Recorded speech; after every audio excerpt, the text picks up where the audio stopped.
Okay, now that I have your attention, I want to show you just a couple quick examples of how ESOP transactions can be structured. The first one is a very, very simple structure that we don't see terribly often, but it's easy to understand, so I'll start with that. And then the second structure is the most common ESOP structure that we see. Again, simplified, but I think you'll understand how it works. So in the first example, the company simply establishes an ESOP trust. A lot of paperwork involved there, but not terribly difficult. The selling shareholder then sells all of the stock. It doesn't have to be all. We can sell a portion of the stock as well, but often it's all to the ESOP trust and takes a note back in exchange. ESOP doesn't have any cash, right? So it just gives a promissory note, an IOU, to that selling shareholder. And then every year, the company makes tax-deductible contributions to the ESOP trust, retirement plan contributions, which the ESOP then uses to make payments on the note. And in that way, the company accomplishes a pre-tax payment of all of the redemption of that stock. And as the ESOP pays down that loan, a corresponding amount of the stock that the ESOP acquired is allocated to the participant accounts. So if the ESOP pays back 5% of its loan, 5% of the stock is allocated to the active employees, and so on until it's all paid off. Pretty simple, right? Problem with this is that it didn't really provide any liquidity to the selling shareholder at closing, did it? Right? Another problem is that if the cash flow of the company allowed for this loan payoff to happen, let's say over a 7-year period, then all of the stock that the ESOP acquired would also be allocated to participants at over that same 7-year period of time. So in year 8, there's no more stock left to allocate. So that's a problem, okay? So for those reasons, we typically see this kind of structure. Here, we ask the bank to finance the transaction for us. Remember, our example assumed a $40 million valuation. Heather's in the room. Are you going to lend $40 million to a $40 million business? No. Not likely, right? So we go back to the bank and say, well, how much will you lend us? And in this case, we're assuming they'll lend us $10 million out of the 40, about 25% of the value of the business. And we said, that's great, but we really need 40, so can you lend us the other 30 on a one-day basis? The money will never leave your bank. We just need it to facilitate the transaction. Okay, we'll do that. So company borrows $10 million on a senior basis and a $30 million temporary loan from the bank.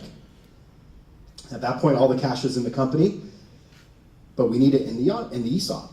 So the ESOP borrows that $40 million from the company in exchange for a long-term promissory note. And by long-term, that's often 20, 30, sometimes even 40 years in term. Step 3, now that the ESOP has the cash, it uses that cash to buy all the stock from the selling shareholders. And at that moment, the selling shareholders feel very wealthy because they have $40 million of cash in their accounts. However, the next day, the bank reminds us that that $30 million was only temporary and they need it back. So the selling shareholders would then lend $30 million out of the 40 back to the company in exchange for a note, what we call the seller note. And then we pay off the bridge loan. So at the end of the day, what have we accomplished? The company is 100% ESOP owned. The ESOP owes the company $40 million over a 30-year period of time.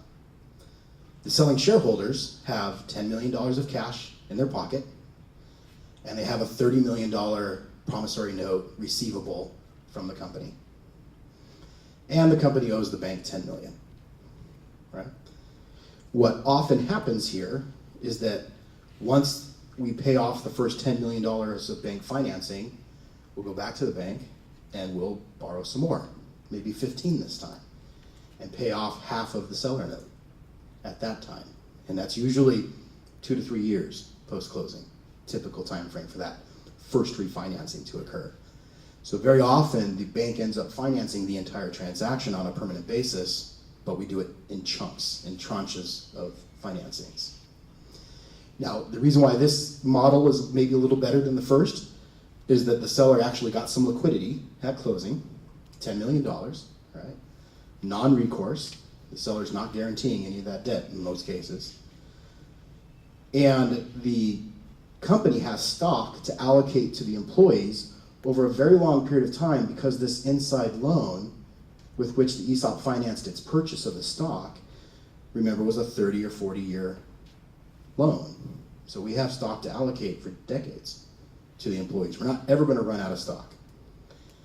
Even if it's a 30-year loan, well, what happens in year 31? Well, by then we're buying back stock from those who have left the company. We've got more stock coming back into the kitty. Right? So there's always going to be stock available to allocate under this model.